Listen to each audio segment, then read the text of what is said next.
Assalamualaikum warahmatullahi wabarakatuh. Halo adik-adik, bagaimana kabar kalian hari ini? Semoga kalian selalu sehat dan tetap patuhi protokol kesehatan ya. Hari ini kita akan belajar tentang ekosistem. Nah, sebelum memulai pembelajaran, baiknya kita berdoa terlebih dahulu. Berdoa, mulai.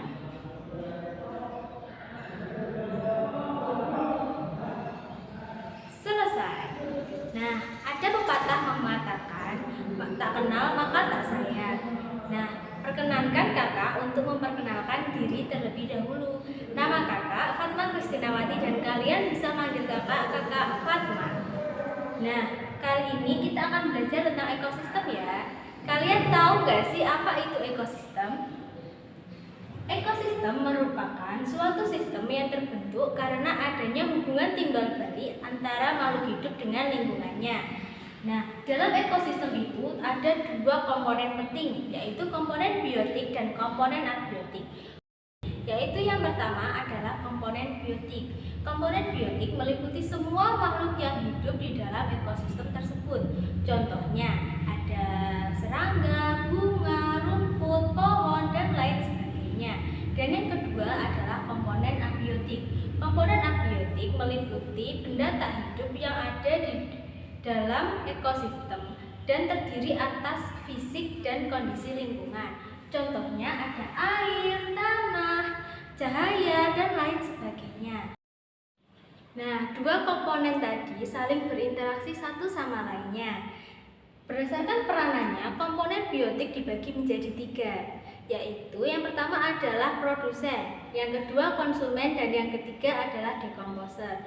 Apa itu produsen? Produsen adalah organisme yang mampu memproduksi makanannya sendiri melalui fotosintesis, yaitu tumbuhan. Nah, kita ketahui bahwa hewan tidak bisa bertahan hidup tanpa tumbuhan. Jadi, hewan merupakan konsumen. Nah, hewan-hewan ini pun dibagi menjadi tiga. Yang pertama adalah herbivora, kedua karnivora, dan yang ketiga adalah omnivora. Tahu nggak sih apa itu hewan herbivora? Hewan herbivora adalah hewan yang memakan tumbuhan. Dan yang kedua adalah hewan karnivora. Apa itu karnivora? Karnivora adalah hewan-hewan yang memakan hewan lain. Contohnya apa? Contohnya adalah buaya, singa, dan harimau. Dan yang ketiga adalah hewan omnivora. Hewan omnivora adalah hewan pemakan segala. Maksudnya, hewan ini bisa memakan tumbuhan, bisa memakan hewan kecil lainnya. Contohnya apa? Contohnya adalah tikus, ayam, dan lain sebagainya. Nah, kali ini kalian bisa mengamati lingkungan sekitar kalian dan hewan-hewan apakah yang bisa termasuk hewan herbivora, karnivora, dan omnivora di lingkungan sekitar kalian. Nah, yang ketiga adalah dekomposer. Apa itu dekomposer dan apakah peranannya? Dekomposer berperan sebagai pengurai pada hewan yang telah mati. Jadi peranannya dekomposer ini apa? Menguraikan bahan organik menjadi bahan anorganik yang digunakan untuk menunjang fotosintesis dari tumbuhan itu sendiri. Karena dengan adanya dekomposer ini, maka hewan-hewan akan diuraikan menjadi unsur hara yang akan membantu proses fotosintesis dari tumbuhan itu. Komponen biotik membentuk satuan-satuan makhluk hidup. Ada tiga, yaitu yang pertama adalah individu. Individu merupakan satuan makhluk hidup tunggal. Yang kedua ada populasi. Populasi merupakan sekumpulan makhluk hidup yang sejenis. Dan yang ketiga adalah komunitas. Apa itu komunitas? Komunitas merupakan kumpulan dari beberapa populasi hewan yang ada di suatu tempat dan saling berinteraksi satu sama lain. Nah, perlu diketahui bahwa komponen-komponen biotik dan abiotik berinteraksi satu sama lainnya itu ada dua. Bisa melalui biotik dengan abiotik dan interaksi antara biotik dan abiotik. Nah, contoh interaksi antara komponen biotik dan abiotik adalah ketika tumbuhan melakukan fotosintesis membutuhkan air dan cahaya matahari. Nah, sedangkan contoh pada interaksi antar biotik, yaitu ketika proses makan dan dimakan. Proses makan dan dimakan inilah yang disebut dengan rantai makanan. Di sini kakak memiliki gambar-gambar dan kakak kehendaki kalian membantu kakak untuk mengurutkan manakah gambar-gambar ini yang jika disusun bisa menjadikannya rantai makanan yang tepat. Nah, di sini kakak memiliki gambar tikus, padi, ular, jamur, dan elang.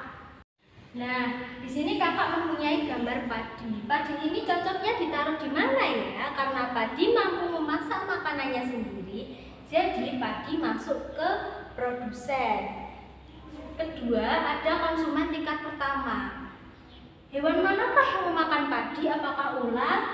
Tentu tidak. Jadi yang merupakan konsumen pertama adalah tikus. Tikus ditaruh di gambar konsumen pertama. Dan yang kemudian, ular ini makan apa? Jelas ular makan tikus. Nah, jadi ular ini masuk ke konsumen kedua. Elang akan memakan ular. Jadi elang akan turun ke bawah dan dia akan memakan ular. Jadi elang merupakan konsumen tingkat ketiga. Nah, setelah elang mati, siapa yang makan dia? Setelah elang mati, ia akan diuraikan oleh jamur. Jamur ini merupakan dekomposer.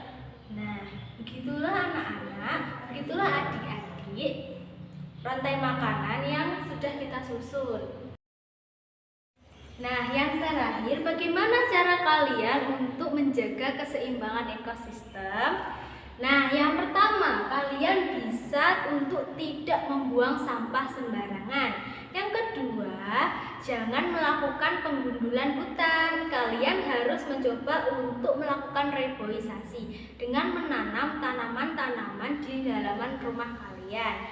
Dan yang ketiga, kalian bisa untuk menggunakan pupuk kompos, mengurangi penggunaan pupuk kimia berbahaya karena bisa merusak ekosistem tanah. Dan yang keempat, ketika kalian ingin mengambil ikan di laut, jangan menggunakan pukat harimau maupun bom karena bisa merusak ekosistem di laut.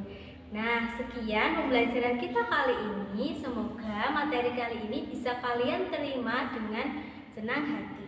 Kakak akhiri ya. Terima kasih atas perhatiannya. Wassalamualaikum warahmatullahi wabarakatuh.